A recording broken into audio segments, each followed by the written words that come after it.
You know that feeling? That pit in your stomach when your expensive electronics die and dealing with the warranty feels like, well, like pulling teeth? Oh, absolutely. It's incredibly frustrating. Well, today we're diving deep, really deep, into one of those stories. It involves a laptop repair, a supposed lifetime warranty that just kind of vanished. Yeah, Vanish is a good word for it. And a specific repair shop, Tri-State Cell Phone Repair, whose actions, let's just say they raised a lot of questions. Right. And for you listening, what we really want to do here is unpack this whole mess. Exactly. We want to look at the key issues, maybe spot some red flags for you, talk about how warranty claims should ideally work. Uh-huh. And customer service, Yeah. or the lack of it sometimes. And definitely the importance of keeping records, like really good records. It's so crucial. Okay, let's set the scene. The device. It's an HP laptop, model 17K20096NR. Came originally from Aaron's, so maybe not top of the line initially, but still a decent machine. Yeah, and back in, 2023 or maybe early 2024, it needed repair. The charging port. And Tri-State Cell Phone Repair did that job. But here's the kicker. They gave a receipt.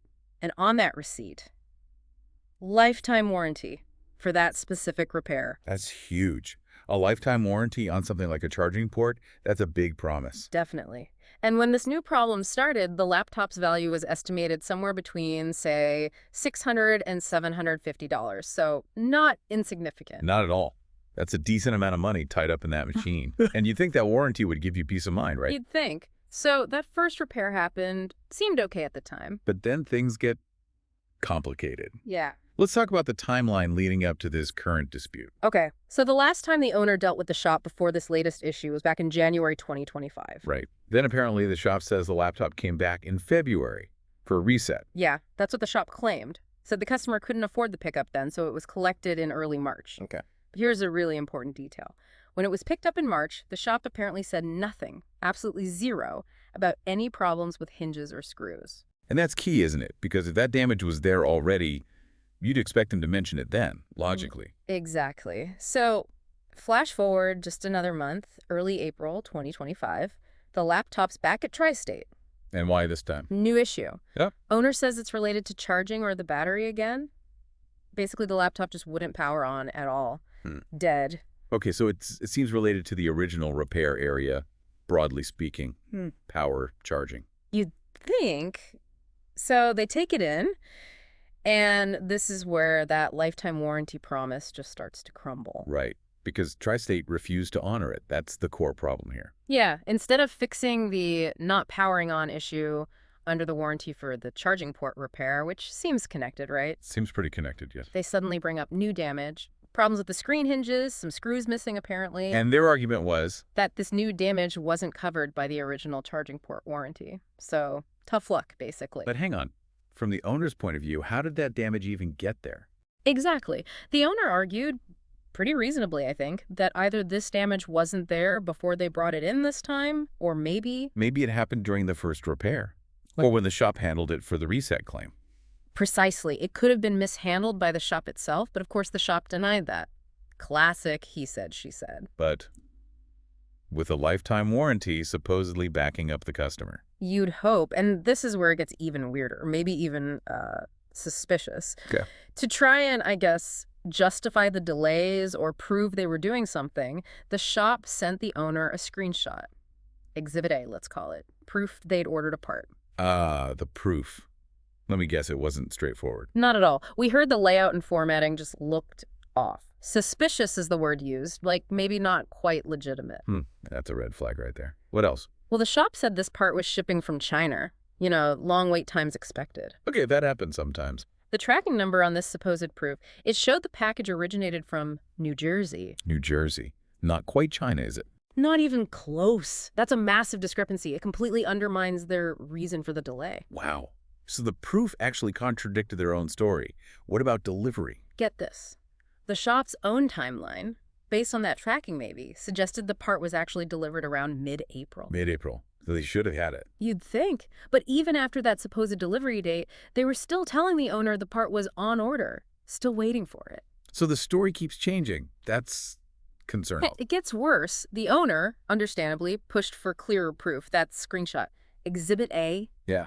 It was apparently run through some kind of AI detection tool, and the analysis suggested it might have been fabricated, manipulated. Whoa.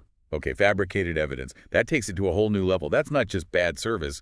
That's potentially dishonest. Exactly. And then the shop also mentioned needing a second part, something about the housing. Did they provide proof for that? Nope.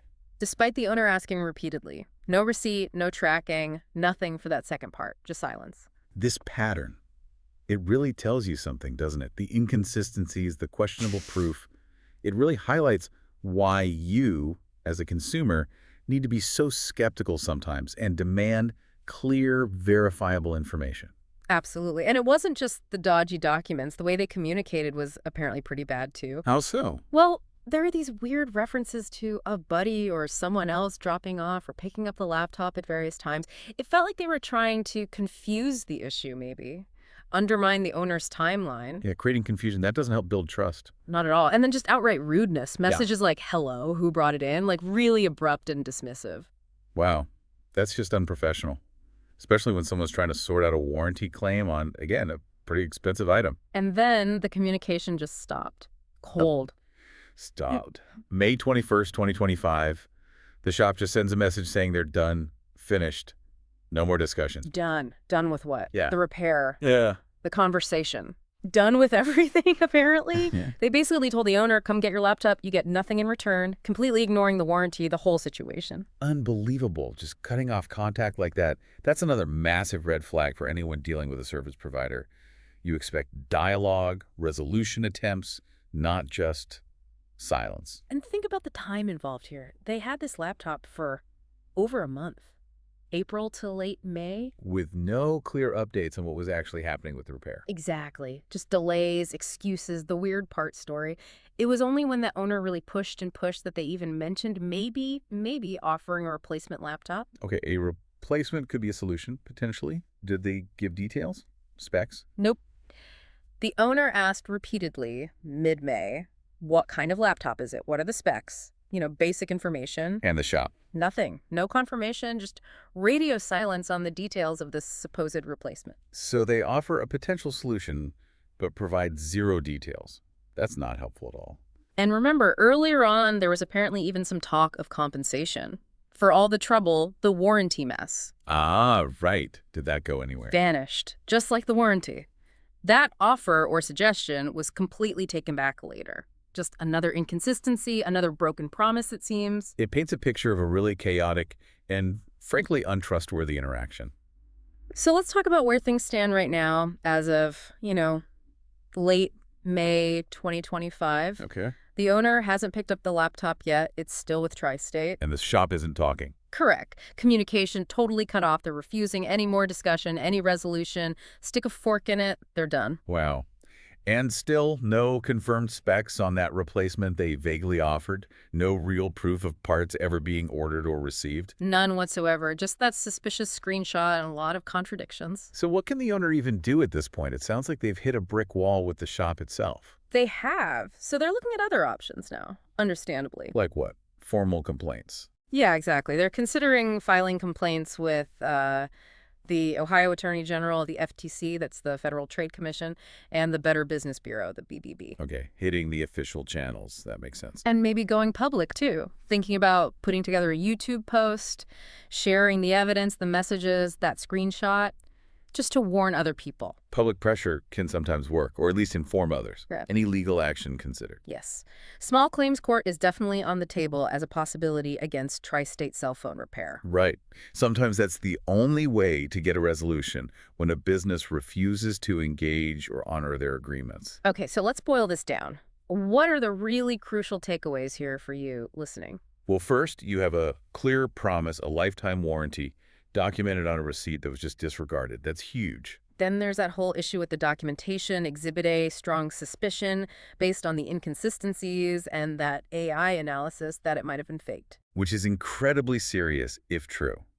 And finally, the communication breakdown. Just deeply unprofessional, dismissive, and ultimately they just shut it down completely. These are all massive warning signs, right? Things you really need to look out for. Absolutely. And it forces you to ask yourself some tough questions.